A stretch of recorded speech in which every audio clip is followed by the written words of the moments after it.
안녕하십니까. 우량주 간별사의 현대자동차 1월 기업 전망 보고서입니다. 2026년 현대자동차의 전략 방향을 한번 심층적으로 분석해 보겠습니다.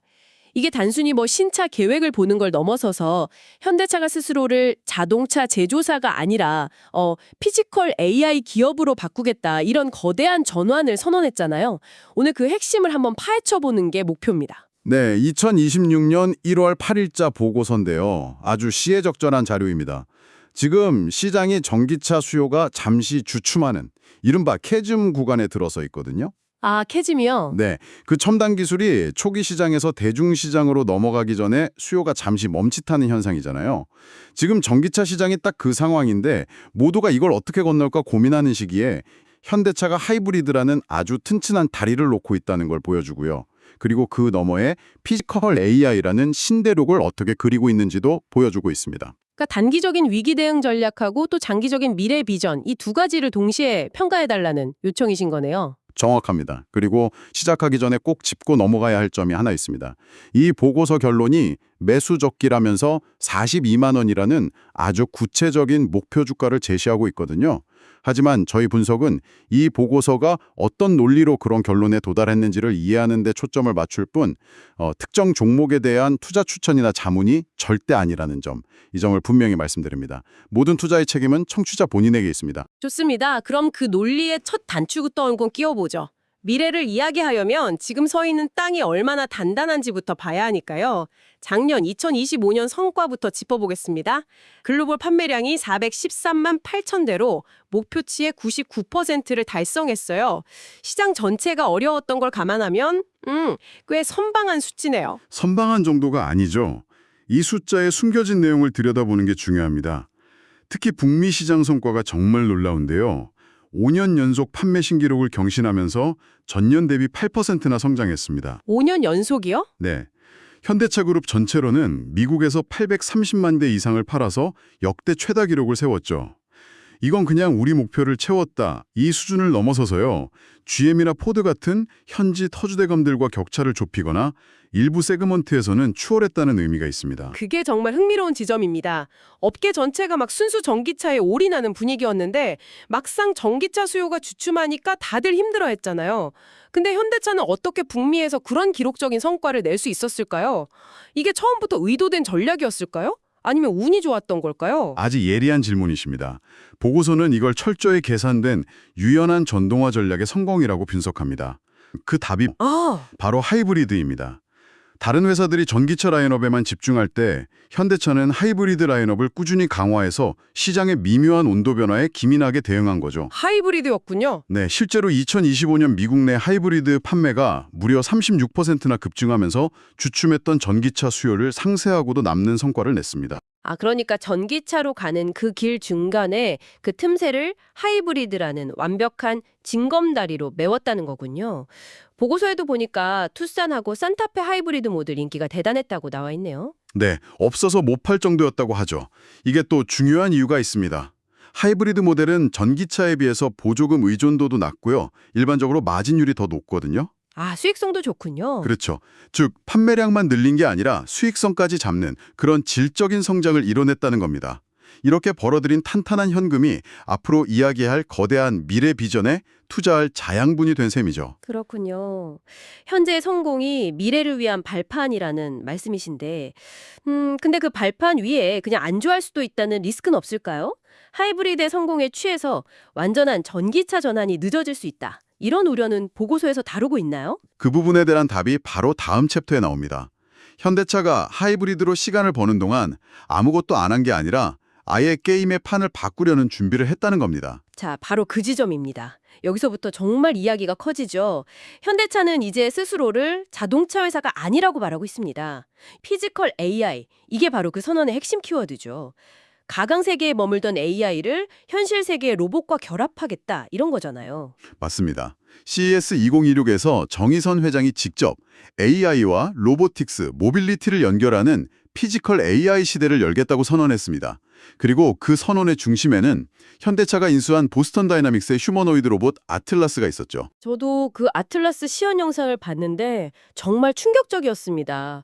그냥 기술력 과시하는 퍼포먼스를 넘어서서 저걸로 뭘 하겠다는 구체적인 계획까지 내놨다는 게 더 놀라웠어요. 거의 뭐 공상과학 영화의 한 장면이 현실로 다가온 느낌이었죠. 네, 바로 그 점이 핵심입니다. 이게 단순한 쇼가 아니라는 증거로 2028년부터 미국 조지아 신공장 HMGMA라고 하죠. 그 실제 생산 라인에 아틀라스를 투입하겠다는 구체적인 로드맵을 발표했습니다. 생산 라인이에요.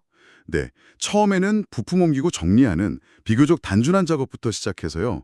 2030년에는 복잡한 조립 공정까지 맡긴다는 계획입니다. 생산 라인에 사람하고 비슷한 형태의 로봇이 들어온다? 이건 단순히 인력을 대체한다는 것 이상의 어떤 전략적 의미가 있겠군요. 굉장히 큰 의미가 있습니다. 우선 인건비가 비싼 북미 지역의 원가 경쟁력을 획기적으로 높일 수 있고요.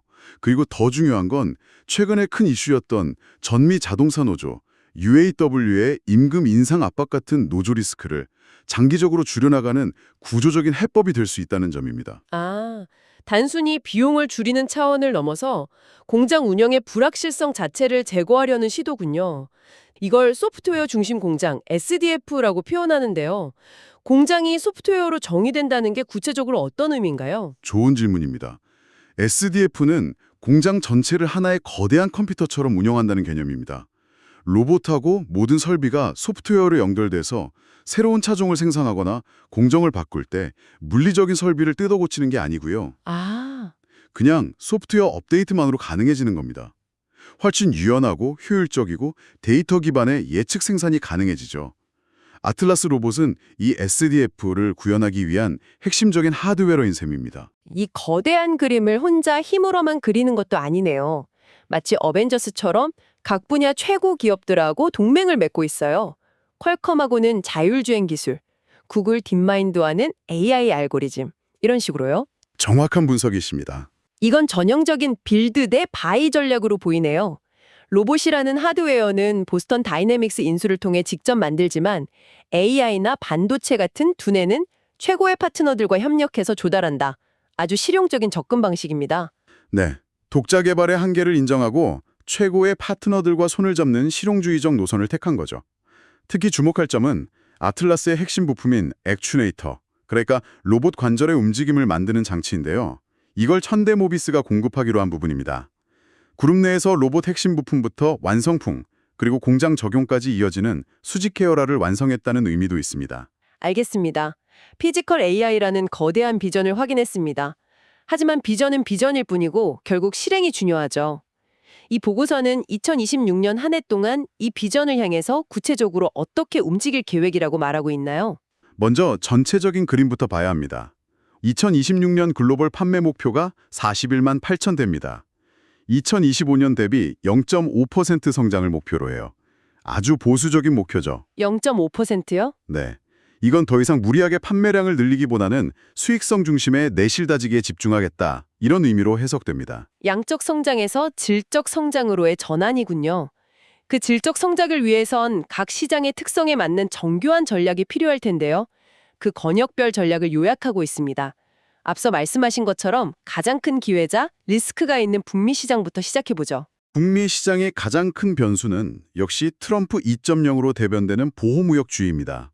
갑작스러운 관세 인상 같은 정책이 현실화되면 수출 중심 비즈니스는 큰 타격을 입을 수 있죠. 현대차의 해법은 앞서 언급된 조지아 신공장 HMGMA에 있습니다. 아, HMGMA, 이 야구가 계속 나오는데 정확히 어떤 공장인가요? HMGMA는 현대모터그룹 메타플랜트 아메리카의 약자입니다. 여기서 중요한 단어는 메타플랜트인데요. 이건 전통적인 공장의 개념을 넘어서 로보틱스하고 AI를 기반으로 한 지능형 제조 플랫폼을 의미합니다. 근데 이 HMGMA의 진짜 무서운 점은요. 당초 계획했던 전기차 전용 공장에서 하이브리드도 함께 생산하는 홀류 생산 공장으로 신속하게 전환했다는 점입니다. 아, 여기서 앞서 이야기했던 그 유연성이라는 키워드가 다시 등장하는군요. 수조 원이 투입되는 공장의 핵심 목적을 시장 상황에 맞춰서 즉각적으로 바꿀 수 있다는 것 자체가 엄청난 경쟁력이네요. 바로 그겁니다.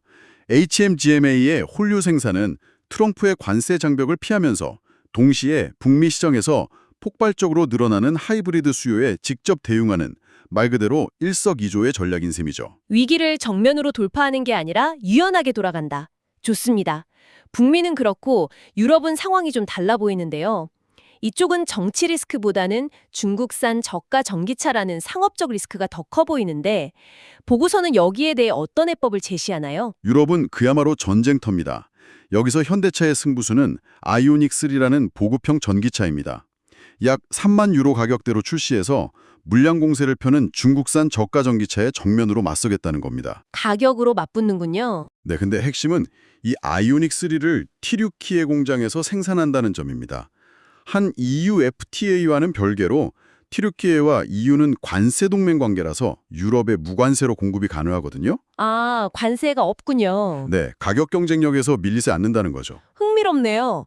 유럽 시장 점유율을 되찾기 위한 게임 체인저가 될 수도 있겠습니다. 북미는 방어, 유럽은 반격. 그렇다면 인도는 완전한 공격 모드인 것 같습니다. 네, 인도는 이제 제2의 내수 시장을 넘어서 글로벌 생산 허브로 키우는 전략입니다. 푸네 지역에 인수한 신공장이 본격 가동되면 인도에서만 연간 100만 대 생산 체제를 구축하게 됩니다. 100만 대요? 네, 여기서 생산된 차들은 인도 내수 시장뿐만 아니라 중동과 아프리카로 향하는 수출 기지 역할을 하게 될 겁니다. 현지 맞춤형인 크레타 EV 같은 모델로 시장 지배력을 더 강화할 계획이고요. 이런 지역별 전략과 별개로 미래 기술에 대한 준비도 꾸준히 하고 있겠죠. SDV랑 차세대 하이브리드 기술도 언급되네요. 중요합니다. SDV, 즉 소프트웨어 중심 자동차로의 전환은 거스를 수 없는 흐름입니다. 현대차는 알로이 코어라는 자체 소프트웨어 플랫폼을 통해서 마치 스마트폰 OS 업데이트하듯이 차량 성능과 기능을 무선으로 계속 업그레이드할 계획이고요. 동시에 전기차 캐즘에 대응하기 위해 TMED2라는 차세대 하이브리드 시스템 개발도 병행합니다. 기존보다 연비와 성능을 더 향상시켜서 하이브리드의 경쟁력을 끝까지 유지하겠다는 전략이죠. 이 모든 전략이 결국 실적으로, 즉 숫자로 증명되어야 의미가 있겠죠. 그래서 보고서는 2026 재무 전망을 어떻게 보고했나? 2026년 매출이 180조 원을 넘어설 것으로 예측되네요. 매출 성장도 중요하지만 이 보고서가 더 주목하는 건 영업이익률의 개선입니다. 2025년 추정치가 7.2%인데 2026년 전망치는 7.8%로 올라갑니다. 아, 수익성이 더 좋아지는군요. 네. 이런 개선 배경에는 앞서 말씀드린 고마진 하이브리드 판매 비중 증가, 그리고 리튬 같은 원자재 가격이 안정되면서 원가 부담이 줄어드는 구조적인 요인들이 있습니다. 한마디로 돈을 더 잘 버는 체질로 바뀌고 있다는 신호죠. 더 건강한 체질로 바뀌고 있다. 자, 드디어 보고서의 최종 결론입니다.